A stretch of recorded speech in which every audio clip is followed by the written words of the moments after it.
Welcome to जिंगॉय। तो आज का हमारा वीडियो होने वाला है क्वेश्चन एंड आंसर। तो आप में से कुछ लोगों ने हमारे कस्टमर पैनल पे क्वेरीज जनरेट किए थे, तो उसमें से हमने कुछ शॉर्टलिस्ट किए, तो उसके आंसर्स देने वाले हैं दर्शन जी। तो दर्शन जी है जिंगॉय के एक्सपर्ट, तो आज वो सारे क्वेरीज आपके सॉल्व करने वाले हैं। तो वीडियो को स्टार्ट करने से पहले जिंगॉय को सब्सक्राइब जरूर करना।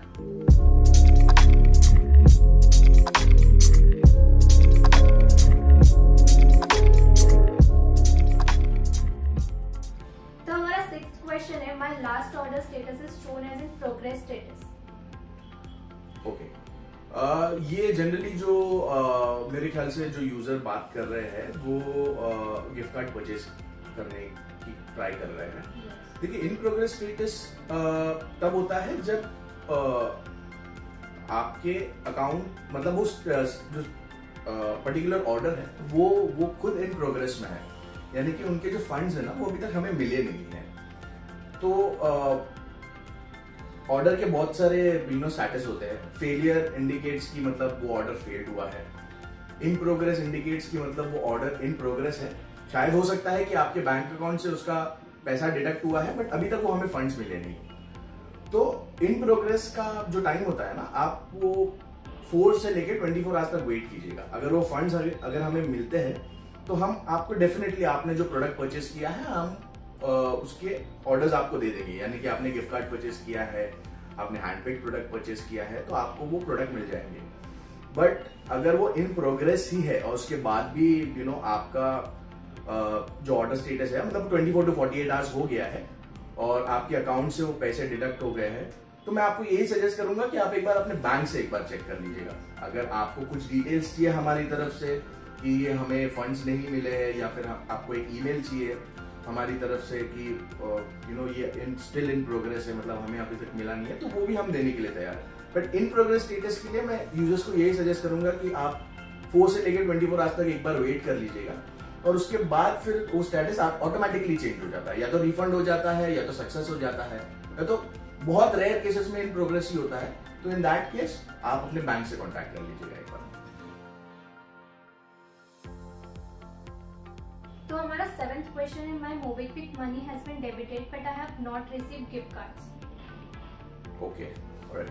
तो मेरे ख्याल से ज्यादा करके यहाँ पे जो ऑर्डर है अगर उनके अकाउंट से अगर डिडक्ट हो गया है तो एक स्टेटस होता है, वो है पेमेंट सक्सेस का।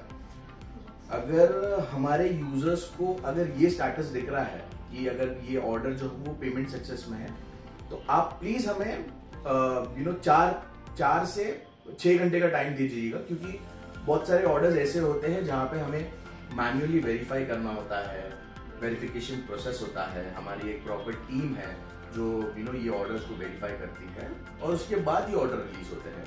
तो 4 से लेके मतलब 4 से लेके 6 घंटे, कोई केसेस में 24 आवर्स भी लगता है उसे।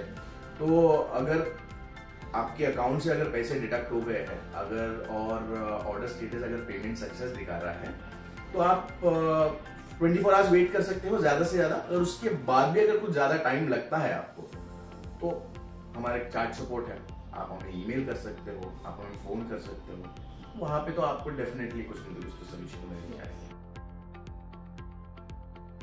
तो हमारा 8th क्वेश्चन है, I want to sell gift card as I don't want to use it. Definitely, I mean एक ही वर्ड में यूज करूंगा, डेफिनेटली। बहुत सारे ऐसे स्टोर्स है जिंगॉय पे जहाँ पे आप आपके अनयूज्ड गिफ्ट कार्ड सेल कर सकते हो। अगर वो आपके वॉलेट में एडेड नहीं है, आपने कभी उसे यूज नहीं किया है, तो आप डेफिनेटली उसे जिंगॉय पे सेल कर सकते हो। बट बहुत सारे ऐसे गिफ्ट कार्ड्स होते हैं जहाँ पे उनके प्रॉपर टर्म्स होते हैं। फॉर एग्जाम्पल, अगर मैं बात करूँ क्लियर ट्रिप वाउचर्स की, तो क्लियर ट्रिप का जो वाउचर्स होता है that is something that can be used, some vouchers that can be used on trains booking, some vouchers can be used on flight bookings, some vouchers can be used on holiday, और कोई एक universal voucher होता है that can be used, तीनों में भी use कर सकते हो। तो अगर गिफ्ट कार्ड में अगर कुछ टर्म्स है तो आप वहां पे मेंशन कर लीजिएगा। क्योंकि क्या होता है कि आपने गिफ्ट कार्ड तो लिस्टिंग पे डाल दिया है, लिस्टिंग पे डालने के बाद बायर ने उसे खरीद लिया है बट उसको पता ही नहीं है कि इसका टर्म क्या है। कि कोई गिफ्ट कार्ड ऐसा होता है ना जो मिनिमम रिडेम्पशन पे होता है, मतलब मिनिमम एक ऑर्डर वैल्यू होनी चाहिए। तो अगर आप 5000 के ऊपर अगर कोई भी अगर ऑर्डर परचेस करते हो तो उसके बाद ही आप गिफ्ट कार्ड यूज कर सकते हो। तो अगर कोई भी टर्म है ना तो आप प्रॉपरली वहां पे मेंशन कर लीजिएगा ताकि बायर को कुछ दिक्कत ना हो उसे यूज करने में, और आपकी कैशबैक भी जल्द से जल्द वैलिडेट हो जाए। वरना वो क्या होता है कि डिस्प्यूट में कन्वर्ट हो जाता है, आपका भी कैशबैक लेट हो जाता है, बायर को भी वहां पे प्रॉब्लम होती है, तो वहां पे यूजर एक्सपीरियंस थोड़ा गंदा हो जाता है। तो हमारा 9th क्वेश्चन है, I have 70 rupees in zeen cash that I got through shopping but I am unable to transfer it to bank account. 70 okay. तो देखिए यहाँ पे जो मिनिमम रिडेम्पशन होता है, यानी कि मिनिमम जो अमाउंट आप बैंक में जो ट्रांसफर कर सकते हो दैट इज 100 रुपीज। अगर 100 रुपीज के नीचे अगर आपका कोई भी अमाउंट है that can be redeemed on the website. आप कोई भी हैंडपिक प्रोडक्ट में यूज कर सकते हो, आप गिफ्ट कार्ड परचेज कर सकते हो, बट ऐसा नहीं है कि मतलब 70 का है तो फिर मैं जाके 100 रुपीज का वाउचर परचेज करूँ। अगर 70 का है तो आप 70 रुपीज तक का ही कोई भी प्रोडक्ट परचेज कर सकते हो।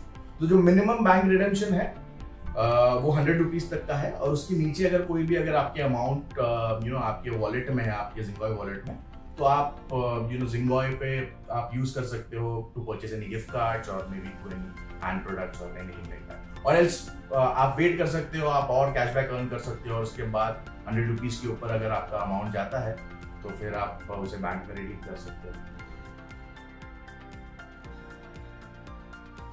हमारा लास्ट क्वेश्चन है, my commission for shopping on Amazon is tagged but I can not transfer the amount in my bank account. Okay, तो देखिए जो कैशबैक का जो स्टेटस होता है, जो कमीशन का जो स्टेटस होता है ना, वो दो किस्म के होते हैं, मतलब 3 किस्म के होते हैं। पहला तो है ट्रैक, दूसरा तो है वैलिडेटेड, और तीसरा जो है वो रिजेक्टेड। रिजेक्टेड में तो ऑब्वियसली आपको पता है कि वो कैशबैक रिजेक्ट हो गया है। ट्रैक ये इंडिकेट करता है कि आपने जिंगॉय के थ्रू शॉपिंग की है और आपका जो कमीशन है, जो आपने वो प्रोडक्ट परचेस किया है, उसके लिए वो ट्रैक हो गया है। बट अब ये मर्चेंट को एटलीस्ट 60 डेज लगते हैं उसे कंफर्म करने के लिए कि ये यूजर ने सही तरीके से ट्रांजैक्शन किया है, कोई कूपन कोड इसने यूज नहीं किया है, या तो फिर उन्होंने वही प्रोडक्ट परचेस किया है जिसके ऊपर हम कमीशन दे रहे हैं। तो ये सब चीजें हैं, तो यूजर को 60 डेज लगता है, क्योंकि क्या होता है कि कोई यूजर्स वो प्रोडक्ट परचेस करते हैं बट आफ्टर वो रिटर्न पॉलिसी होती है ना, उसके अंदर ही वो रिटर्न कर देते हैं वो प्रोडक्ट। तो यूजर इसके लिए मर्चेंट को एटलीस्ट 60 डेज लगता है तो वो कंफर्म करने के लिए। तो ट्रैक के बाद अगर आपका स्टेटस अगर वैलिडेटेड होता है, यानी कि यूजर ने मर्चेंट ने कंफर्म कर दिया या फिर नेटवर्क ने कंफर्म कर दिया कि ये एक राइट ट्रांजैक्शन है, ये करेक्ट है, तो उसके बाद आप उसे जाके रिडीम कर सकते हो। तो ट्रैक के बाद आपको 60 डेज लगते हैं वो स्टेटस चेंज करने के लिए, वैलिडेशन के लिए। तो वैलिडेटेड जैसी होता है उसके बाद आप रिडीम कर सकते हो आपको जैसे चाहिए वैसे। तो ये थे आपके क्वेश्चंस हमारे सपोर्ट पैनल पे। Thank you Darshan ji for coming into this video. I hope आपके सारे क्वेरीज सॉल्व हो चुके होंगे। अगर आपको कोई डाउट है तो आप कमेंट सेक्शन में पूछ सकते हो। तो मिलते हैं अगले हफ्ते दर्शन जी के साथ नए क्वेश्चन लेकर। आई होप आपको ये वीडियो इन्फॉर्मेटिव लगी होगी। अगर इन्फॉर्मेटिव लगी होगी तो प्लीज इस वीडियो को लाइक एंड शेयर कीजिए और जिंगॉय को सब्सक्राइब कीजिए।